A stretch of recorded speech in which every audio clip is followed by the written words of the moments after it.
recording now and full disclosure of that and turn it over to Laura. Thanks so much, Kelly, and thanks everyone for introducing yourself. It's such a pleasure to be with you today and to be able to talk to you a little bit about eMentoring and specifically introduce you to CricketTogether so you can see if this is a possible solution that might work in your location. I'm excited to hear that we have folks all across the US joining us today. I am based in DC. My history is I spent the first decade of my career as a Title I classroom teacher in this area. And then I moved over kind of to the business side of education, and I've really been working the last decade focused on eMentoring. So how do we connect folks virtually in order to overcome a lot of the barriers that are seen in traditional mentoring so that we can increase our scope of impact. So I'm going to go ahead and share with you the agenda. Here's what I'm going to kind of move through today. First, I'm going to talk a little bit about why eMentoring. So we've seen a steep incline, of course, due to the pandemic, but I want to make sure that we're all looking at eMentoring kind of with that wider lens of how can it be beneficial, yes, both now in this moment that we're experiencing, but also long term.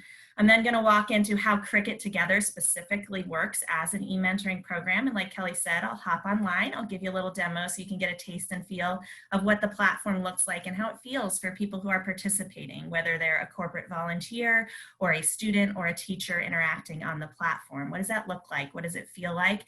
And very importantly, how do we keep everybody safe?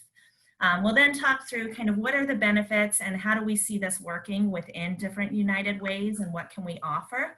I know outcomes are very important every time we talk about the program, so we will talk through some high-level outcomes, and then we'll talk through next steps in terms of if you or any of your local United Ways are interested in utilizing CricketTogether, what's the best thing for you to do next in order to get this moving? And then we'll definitely open up for Q&A.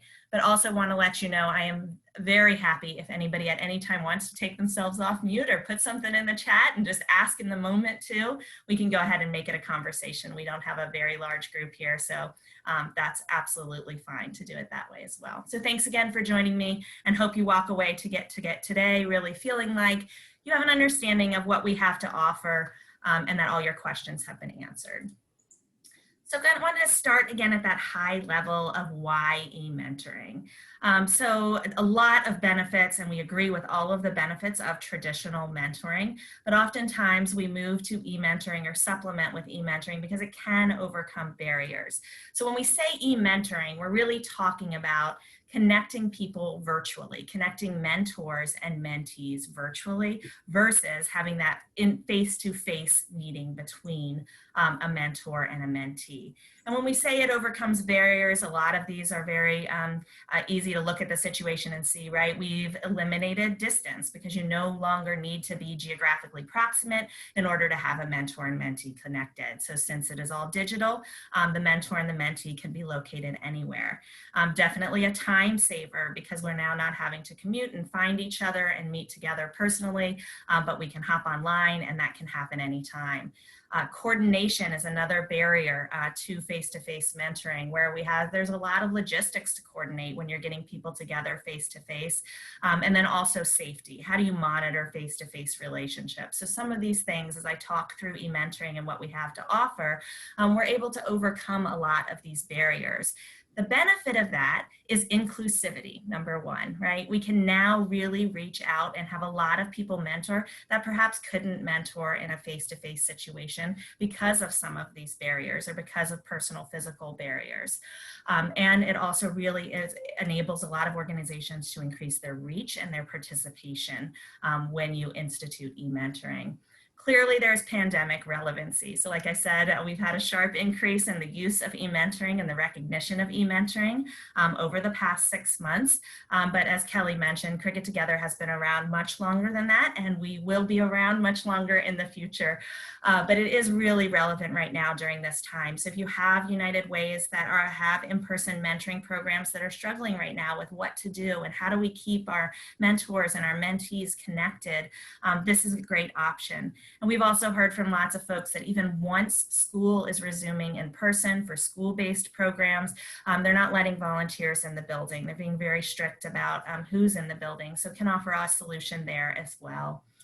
And then that bigger picture, wanted to make sure that we just touched on up front, is in terms of how synergistic is this with in-person.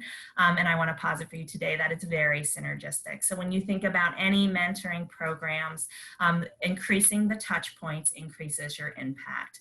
And so this is a way that even once folks are meeting face to face, you can give them another option to continue that relationship. And it actually adds a new dimension. We've heard from a lot of folks over the summer that have actually been shocked at how much the relationships have deepened online because they were skeptical going into it, but finding out that actually a lot of people, when they're corresponding and writing electronically, they're more comfortable talking about some things, and it gives time to think and pause and reflect. So Cricket Together is the actual program that I'll be introducing you today. And one of the questions, of course, that is first and foremost in everybody's mind is, all right, you're connecting children and adults online. So talk to me about safety first, and then I'll listen to everything else. So I wanted to hit this up top. We are a safe and secure platform. What that means is we specialize in actually working with children that are 12 and under, and they fall in a specific group within the United States where we are under the obligation then to be COPPA compliant. And what that means is that we meet a series of requirements and standards for children to be safe and secure, and the way that we store our data, the way that we have every exchange moderated, all of that is critical to this COPPA compliancy. So we're actually Privo sealed, and what that means is that we have a third-party auditor that checks our platform all the time to make sure that we are staying COPPA compliant and that everything is safe and secure for the children, the mentors, the teachers, the program coordinators, everyone that interacts through our platform. So what we have tried to do is build a platform that's really turnkey, that can connect mentors and mentees one-to-one. Important for you to know up front, this is an asynchronous platform. What that means is no, we do not have video functionality. Again, we're really focusing on that 12 and under age group. All of the exchanges between those one-to-one matches are actually done in writing through our platform. And as I demonstrate it for you, and as you see, you'll really find what the benefit of that is. There's a lot of benefits in terms of their learning and their literacy and their communication skills. But what we've really tried to do is create something that is fully packaged, ready to roll, to engage corporate volunteer eMentors, matching them one-to-one with students.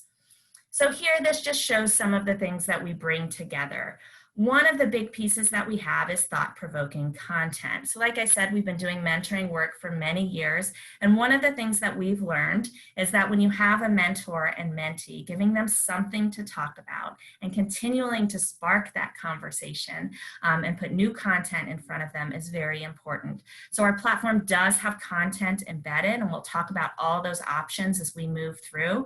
But program coordinators and teachers are able to select what kind of content do you want to put in front of those students and eMentors in order to get them talking. So there is curriculum embedded inside of this program.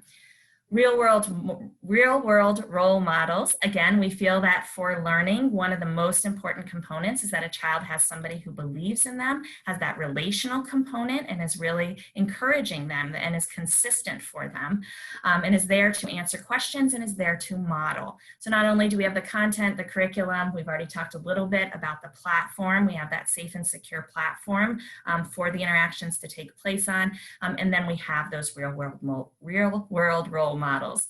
So what you'll be able to see here is how we kind of bring all of this together into a platform that again can connect those mentors and mentees safely and securely. So our program really works on this engagement cycle.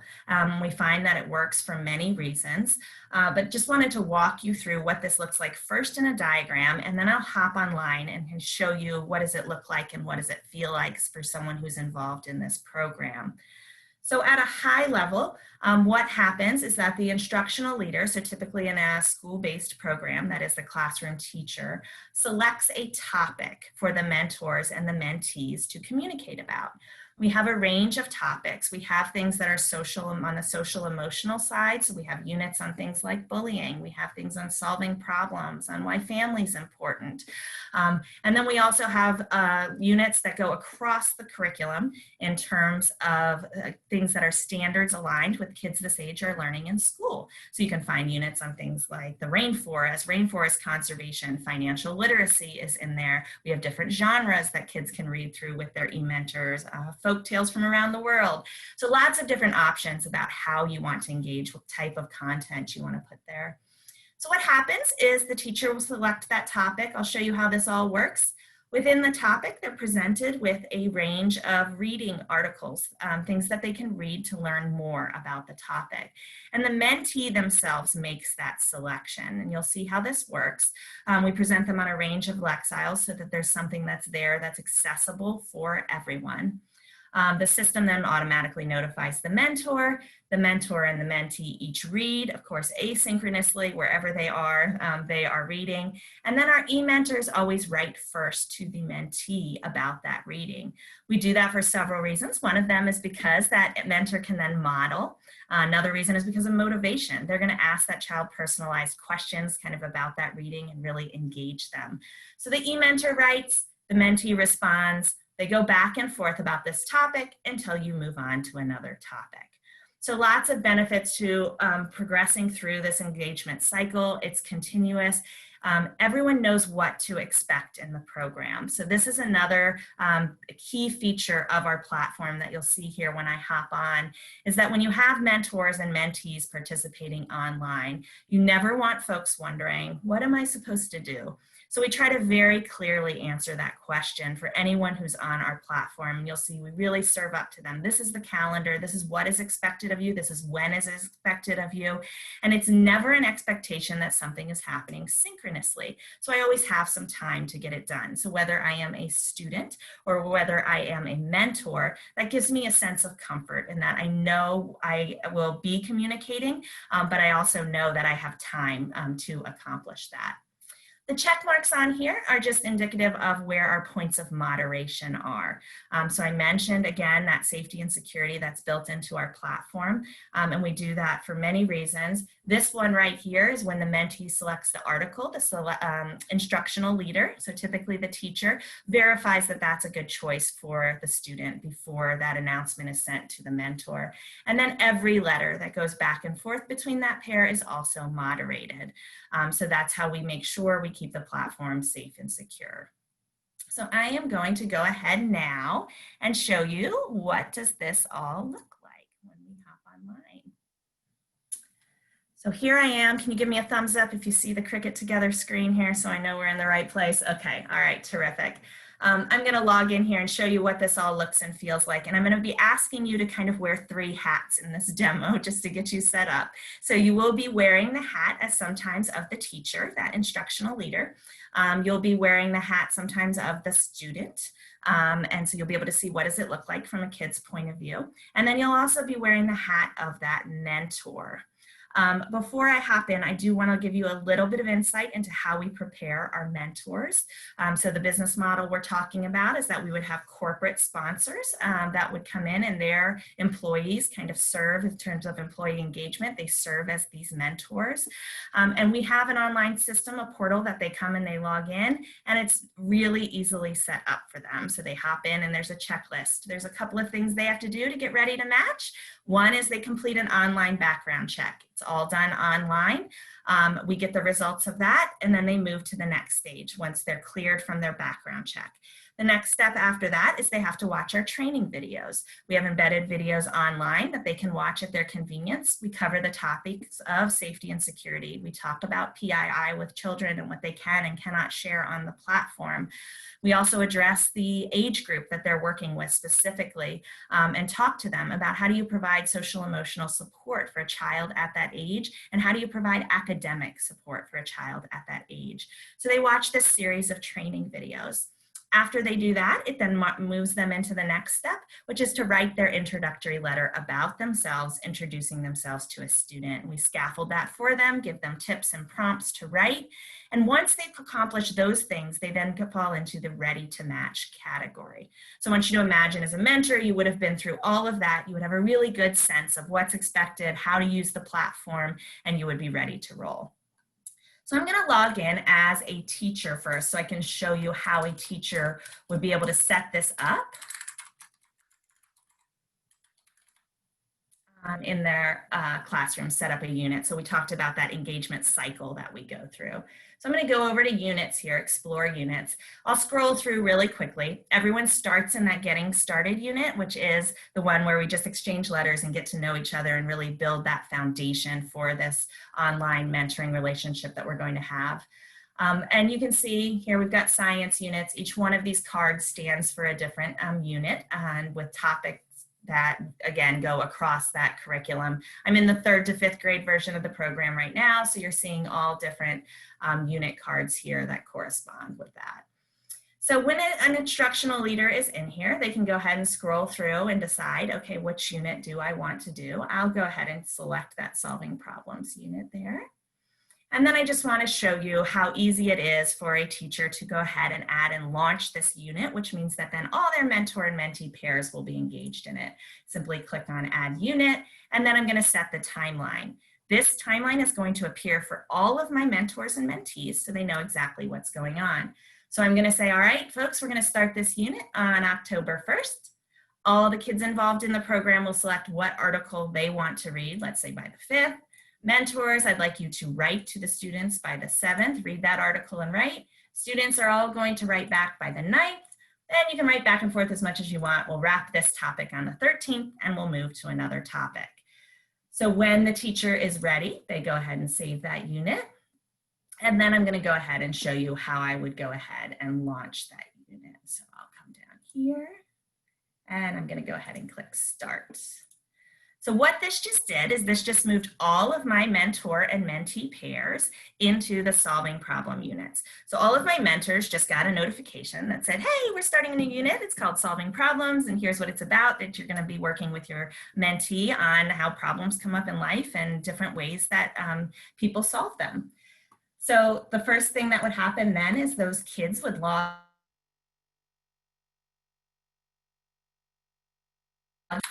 How easy it is for a student to come in and see. So we're going to, again, try to really quickly answer questions for kids of what am I talking to my mentor about now? Here it is. The current unit we're in is solving problems. What's expected of me when? We have the unit dates here that you just saw set. And what do I need to do right now? And this is their action item list. And you'll see this format replicates for teachers and mentors as well. So as a student, we have little Ella here. She knows, okay, I'm going to go ahead and I'm going to click on that. We have the privilege of being an organization within Cricket Media is our mother company. And so I don't know if you're familiar with any of our magazines. We produce Cricket Magazine, as well as Baby Bug, Ask Muse. We have a line of 9 children's magazines that come out monthly. And so we have that library of content, very rich, high quality children's content that we pull from when we create these units. So what you see here is the child is presented with a slider. Each one of these represents. And so a child can look at these and they can go ahead and they can pop them and they can look at them to try to decide which one of these would I like to read with my mentor. So I'll just go give you a little quick look here. When they decide which one they want, they click in the button. They submit their selection and it's going to say, great, your teacher's going to take a look. So again, now you know that's that first point of moderation. And now Ella's here and Ella doesn't have anything that she has to do on her task list right now. She's selected that article. So our teachers go in. This works real quick.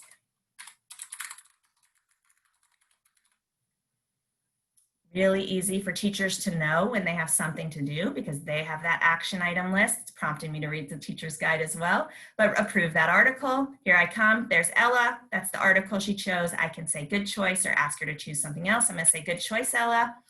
And what that has done is now that's sent the message to the mentor. So now you imagine that busy professional that has volunteered as part of employee engagement. They just got a message that says, hey, your student selected an article, hop online, read it, and write to them. Show you real quick what this looks like for them. Mentor hops on. I know this is what I'm talking about with my student. I know I now have until this date to write my letter. There's my action item. I click on it. It's going to put the content right in front of me on the screen. So I can go ahead as an adult mentor and I can read this content that has been selected by my student. And now I'm ready to write to them about it. So this is part of the platform that I'm very proud of as a past educator, also as a mentor myself many times, is that what we try to do is really just surround our mentors with this environment of support. So we don't drop them on a white screen and say, all right, go for it, write a letter to a 10-year-old child. We're going to try to surround them with everything they need to really make an effective communication and model well for a student. So down the left-hand side here, you'll see we're giving them some questions that they can possibly ask. We're giving them some important words, some vocabulary that kids of this age should be using when they're talking about this topic. When we're doing more of like the rainforest or industrial revolution, something aligned with school, it's definitely the vocabulary that they would encounter in school. We give checklists, tips, sample letters. Then on the right-hand side of the screen, what we do is if a mentor chooses to use this, they can hop right to draft if they'd like.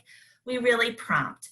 And what we do is we try to make sure every start and end of a letter is relational. So the mentor is talking to the child about something personal and really making that connection.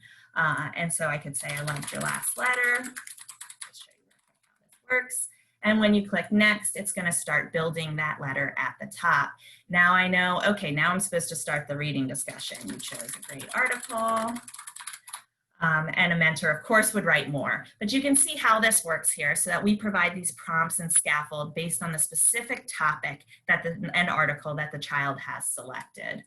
Then when the mentor's ready, they continue. It turns it into a draft. The kids love it when the mentors add colors, when they add little emojis in here. They can embed images in here and even add attachments. So mentors create this rich correspondence about the content that the child selects, and then they send. Now it's going to tell them your letter's been submitted, but stay tuned because it's going to be reviewed. So again, everything in the platform is reviewed, moderated before it goes through. And you can see now as a mentor, I've cleared my to-do list so I can go about my day again. And I've accomplished connecting with my mentee. Sign in as a teacher real quick here. Just to show you how that is approved and how it goes through to the child. So a busy teacher comes in, can see I have mentor letters to approve. There it is. I can either approve it or ask the mentor to revise. If I need anything fixed, we'll go happy path. I approved it. So that means the next time that student signs in, they are going to be greeted with that correspondence from their mentor. Exciting news, you have a letter. Down here, it's going to tell them to read it and then write back. I click on that. I have that letter from my mentor. That's the one you just saw me write. And then I, as a child, need to write my own letter next back to the mentor. So I will pause there because I've kind of shown the cycle, but you can see how we're going to scaffold the child's correspondence then in the same way. So that by participating in this cycle again and again, we continue to refresh the engagement between the mentor and the mentee, giving them something new to talk about and build another dimension to their relationship as they share their thoughts and feelings about different things. So let me hop back over here. Laura, there were a couple questions from folks in the pod as we went. So terrific. Just check me on this. One was about whether or not this is accessible for mentor programs that are not school-based. Absolutely, yes, it is. And oftentimes in those, whoever is the program coordinator, whoever would typically be supervising those mentor and mentee relationships, takes what I was referring to, the teacher role on our platform. And we actually had a lot of mentoring organizations that were not school-based, more community-based models participate this summer on the platform. Good. And then the second was about age ranges and grades. Absolutely. So the version that I'm showing you right now, Cricket Together, is designed for kids that are in grades 3 to 5, ideally. So they are 12 and under. I will show you in a few minutes. We also have a sister program to this that's called Try Engineering Together. And it's a STEM-based version of this platform, which just means that all the conversation and all of the content is STEM-based. It's a real hit with our big STEM corporations who like to volunteer in that program. That one we do offer for grades 3 to 5, and we have a grade 6 through 8 version. So traditional Cricket Together that I just demoed for you, 3rd to 5th, and then we have 3rd through 8th on the STEM version of the product. So this is a very busy slide with a lot here, and I definitely will not read through all of it for you, but just wanted to kind of pull out some of the highlights here. If you kind of think across those user groups, then why do eMentors love this program? It really is convenient, it's impactful, and it's rewarding, right? So it's something that they can fit into a very busy schedule, yet have a meaningful connection, a meaningful sustained connection. And that's what a lot of our volunteers say that they appreciate most about this, is that they get to see their mentee grow over the course of the year and see that correspondence really develop and learn about them and see the fruits of their correspondence. In terms of kids, what do they love about it? The thing they love the most, of course, is the personalized attention. They love that they have their very own mentor. And therefore the result is that it increases their motivation because now I want to read, I want to write because I have an authentic audience and I'm communicating with someone who cares about me. And then when I talk about teachers and why they love the program, they love it because it's very easy to fit in, and this fits for program coordinators as well in non-school-based models. But it's really kind of customizable. I choose the topics, I move at the pace that's right for my matches, and then I'm able to really monitor that engagement as well. So that's why teachers as well love the program. Here are those 2 curriculum options that I was speaking of earlier. So we do have Cricket Together, which again goes across the curriculum, or Try Engineering Together. And we're happy to engage with United Ways on either of these program models, program variations. So what are we proposing? We're proposing that you think about your United Ways, and if any of them have a need for a product like this that can virtually connect adult volunteers with students. The model that I'm showing on your screen here, of course, is the school-based model. So it's a wonderful opportunity for a United Way really to serve as that connector, to bring together the community, bring together those corporations with the schools, and provide a really turnkey solution that can be implemented that is impactful and is easy to use and is flexible. So this is one way that you could look at it. Just as easily, if you wanted to do it in a current mentoring program that is not necessarily school-based, again, the functionality works just as terrifically. The other thing that's very interesting just to consider is that we do have a dashboard that comes with this program, a data dashboard. So both the corporate sponsor as well as the United Way, kind of bringing them together, would have access to this data dashboard. What that gives you is real-time engagement statistics about what is going on. So starting at the very beginning, you would be able to see, all right, how many people are registering here to do this? How many of them kind of make it through that onboarding funnel in terms of they've completed a background check, they've done their training, they've watched their letter, written their letter, and they're in that ready to match category. Then once they're matched, you're able to see how many who are matched, and you're able to track that engagement. So how many letters have been exchanged, how many units are being moved through. And you can do that at the aggregate level, and you can drill all the way down to the individual match level to be able to see that data. So really easy to monitor the engagement that goes on within the platform. Lots of value to United Way. Again, when we talk about employee engagement and really engaging those local corporations, this is where we have had already a lot of success in terms of corporations who really want a program for their corporate social responsibility that's very easy to implement, light lift for them. Literacy and mentoring aspects make it a fit with a lot of community impact strategies, right? For local United Ways, if they are education centered, this is a very nice fit. And then our target age group. So this is a real important one, is that oftentimes mentoring is seen as something that we give to high schoolers or something that we give to college students because we're preparing them for their career and for the rest of their life. But what all the data is showing us, especially in the STEM fields, right, we need to get to them before middle school, by 6th grade. We have 50% of kids already saying, especially females, saying, this isn't for me, I'm not going to go into STEM. They're already making that decision. So we need to get to them sooner. We need to be putting role models in front of them sooner. And that's why we've really focused on building out our platform to be accessible for young children and to be flexible enough to use with that age group. Again, scalable, high touch, and it really does provide a real value to teachers.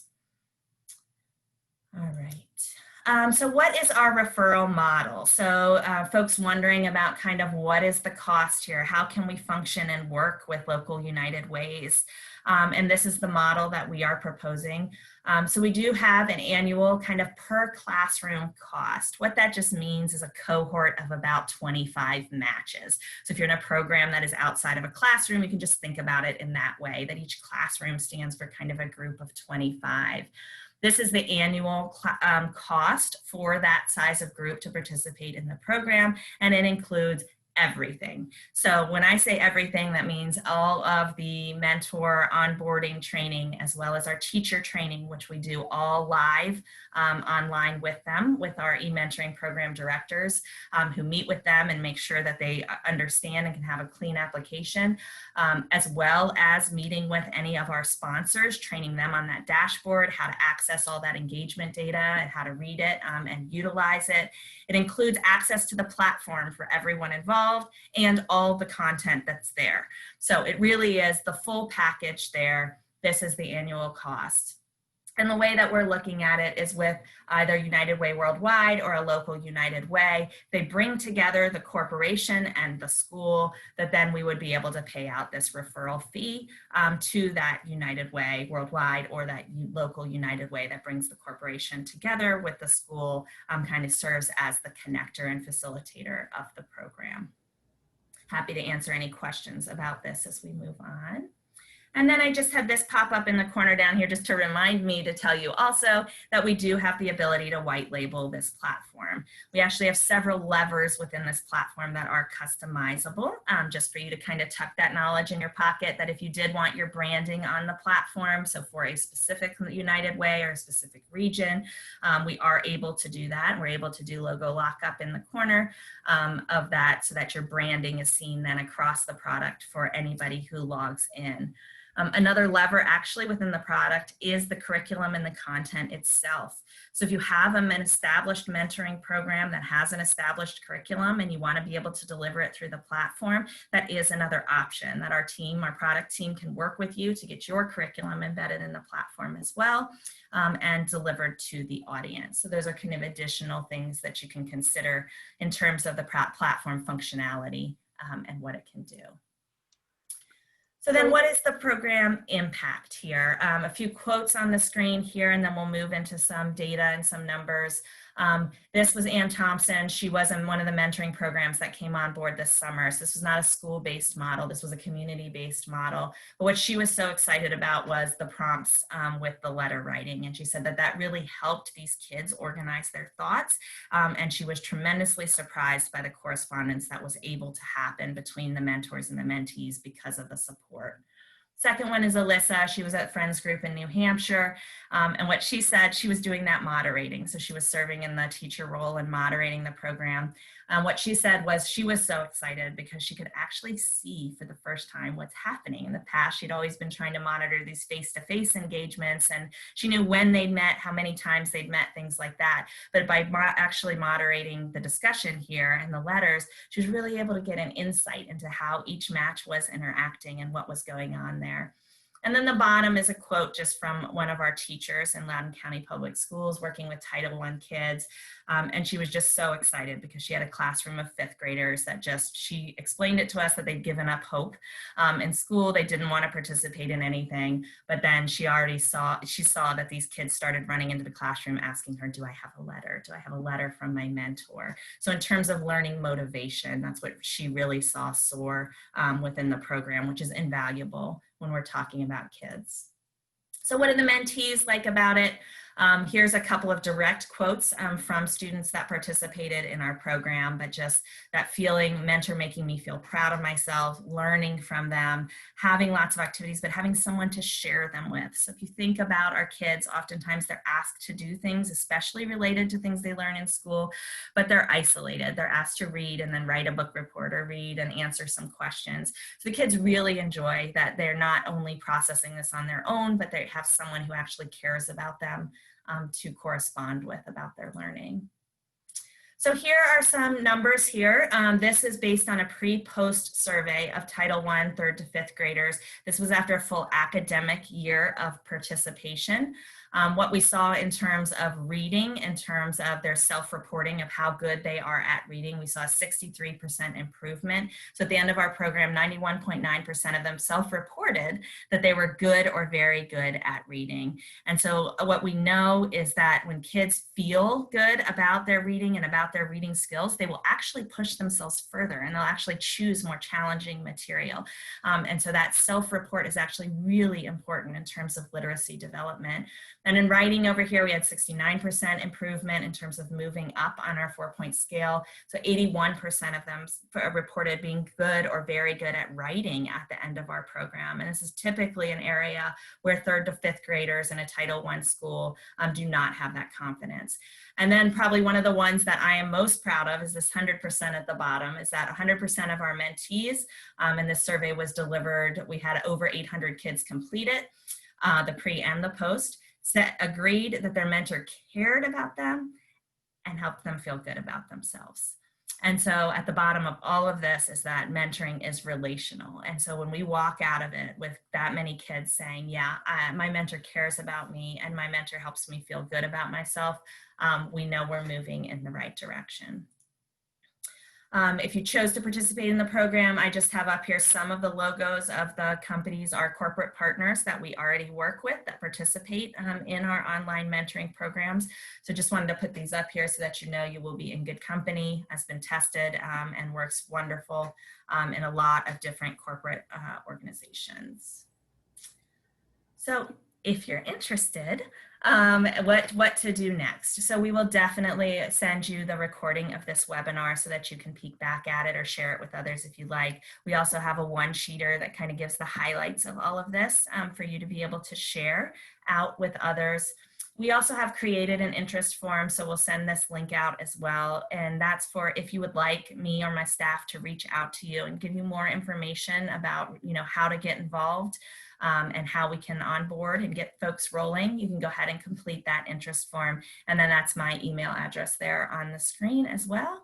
And I would be happy to have any of you reach out to me directly and answer your questions. So I'll go ahead, Kelly, I'll pause now and we can go ahead and have some time here for Q&A. If anyone has questions that popped into your mind as you watched this, I will be happy to answer. Yeah, thanks, Laura. And I think we did lose your video feed. I'm not sure if there's a way to get that back. But there are a number of questions in the chat pod. Some of them I was able to answer, but some of them I thought it might make more sense for you to address. So, folks, I can read them out, but feel free to just kind of chime in and ask your questions of Laura as well. And then I can sort of run cleanup at the end for anything we didn't cover. So anyone? Hey, Laura, can you hear me? Yes.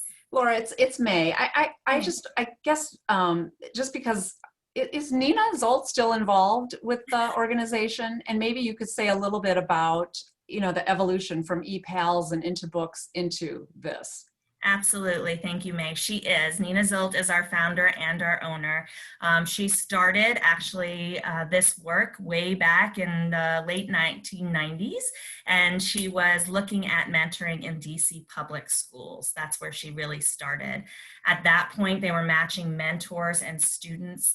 And they were actually shipping books to the mentors and the students. It was a classroom-based program, and it was called Into Books, and the mentors and the mentees would read, and then they would exchange letters by U.S. Postal Service. They would mail their letters back and forth, and that was the foundation of this, was Into Books. That program lasted for many years, actually grew to 30 different states. And we have plenty of research studies, and I'm happy to share them even on that version of the program and the efficacy of it, impacted standardized test scores. And so Nina was really encouraged with this work. And so what she then wanted to do was she wanted to scale this good work. So she said, all right, there's only so many books we can mail, and depending on the postal service. And this was the point at which I came on into the program, which was about a dozen years ago, when we said, all right, we got to take this online. We got to take Into Books online, and we've got to make it digital so that it's scalable. So we took it online so that the letter correspondence piece was online first. And we had still shipping books to children and mentors, and just the letter writing component was online. And then about 4 years ago now is when we moved to completely online, all digital, and the version of the new version of the platform that you see here that's completely safe and secure for students and very scalable. And the company also acquired Cricket Media at that point, and all of the lines of the magazines, to be able to have this digital feed of really high quality content for kids. So Nina Zolt, yes, is our owner, our founder, and is still very actively involved in everything that we do with this product. But that's kind of the history of where we were and where we've come. So a lot of learnings along the way in terms of how do we work with mentors and mentees, and how do we work in school-based environments as well as community-based. So we did work, I would say nationally, with ePals, I guess in the 2008, 9, 10, 11, 12, I don't know, 13, 14, somewhere in there. Mm-hmm. And so it sounds like it's basically the same with the change of it now just being all digital. And I suppose having the content as you've just described it then. Absolutely. So I think it's still the same kind of pedagogical foundation that's always been there. But now the difference is that it is all online, everything's accessible for mentors, students, teachers, everyone involved in the program right through the platform. And then maybe the only other thing is, then who else is doing this sales, sort of piece for you? I mean, is there a likely other partner that you're working with to do this, to, find the support that they get the referral fee? That's a great question. We actually do not have anyone else playing this type of role right now for us. So United Way is the one that we're looking at kind of to embark on this with and try this out. Right now we sell direct to corporations. So all of those on the list and the others that we work with are ones that we've kind of served in that role of that we've reached out to them and their CSR departments, or they've reached out for us looking for initiatives.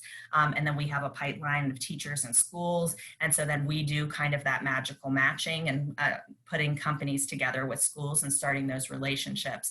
But in talking with Kelly and talking with Nina, we really thought, well, United Way really serves this purpose within communities and has these relationships with corporations and understands their needs and understands the community schools and what their needs are. And so this could be a wonderful model to work with. Great. And I should have mentioned on the front end as well too, we are in conversation with United Way Worldwide. So we're hoping Erin Buddy and Rosie would be able to join us today, but they're really interested in this from the UWW perspective and potentially having some local United Ways pilot this over the next few months. So just know that there's some interest there as well. All right, Mike had to go and I know he had a question we couldn't get to, but Lexi, I think you may have had one. Iola had a couple. Happy to read those out unless you guys want to jump in here. Let's see.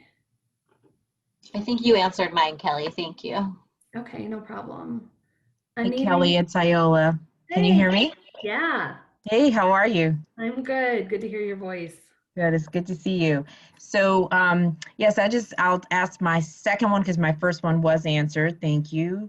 The second one was just about demographics, and I joined late, so perhaps you'd already covered it, which was just about demographics of the mentors and if that's part of the consideration in matching them to students. And it just sparked for me when you were talking about the last school, which was a Title I school, and just wanting to know if that's part of the part of what's at play here in making sure that young people sort of have access to adults that come from their community. Kelly, or that. you got any Sorry, other questions there? Are we good? Laura, I think you may have a misconnection. Can you hear me right now? I can now, but I do see it spinning. I'm sorry. I have 3 kids and a husband all virtually learning at home along with me, folks. So a lot on our internet here. No worries. If you Yeah. can see the questions in the chat, Iola just had a question about whether or not we collect demographic information on the mentors and if this is a consideration for how we match students.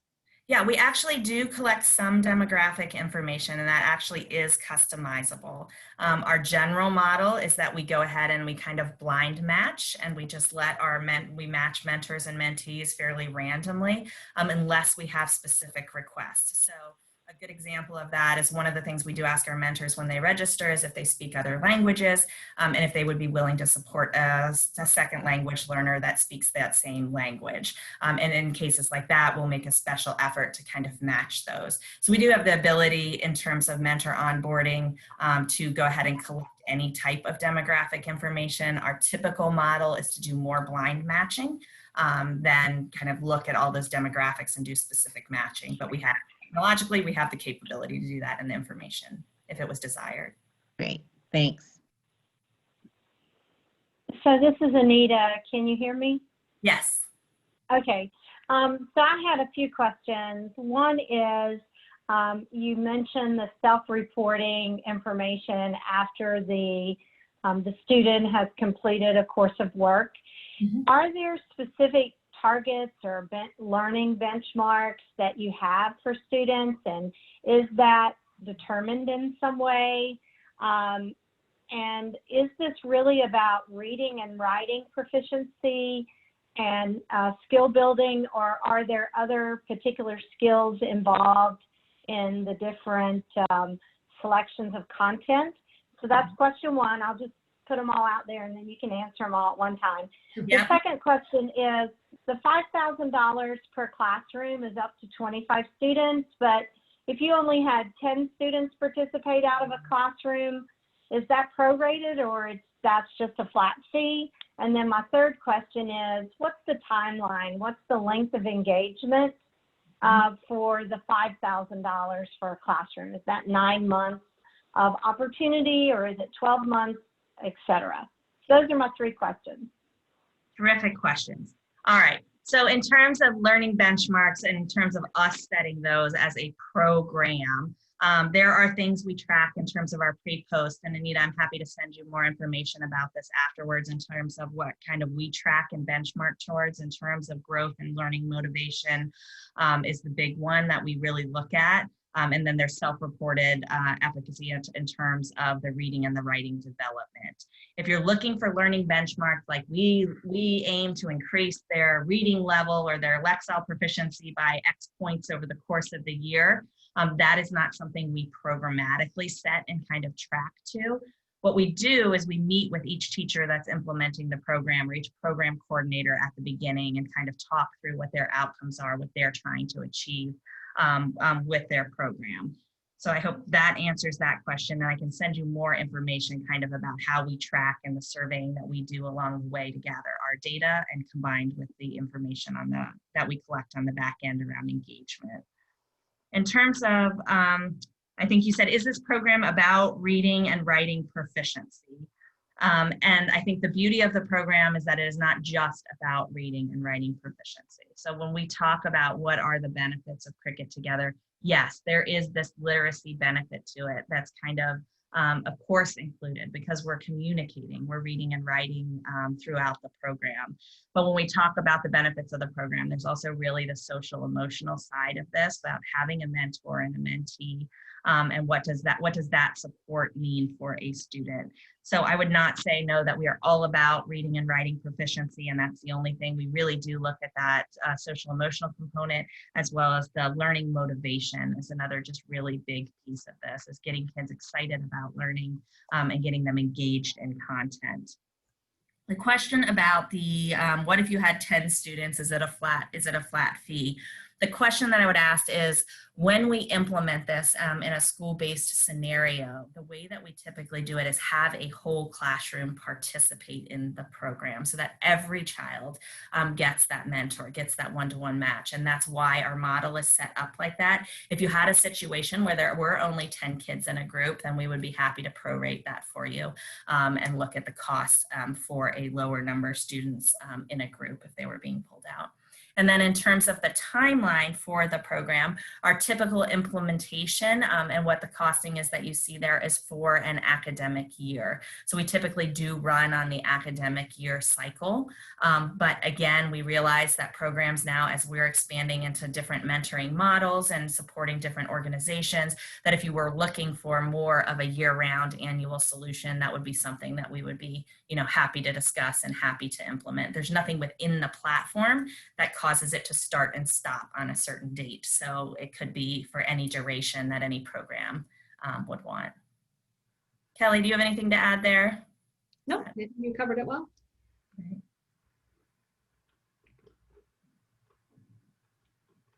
So is there anything you would all need from us in order to share this out with your own members and figure out if there's interest there?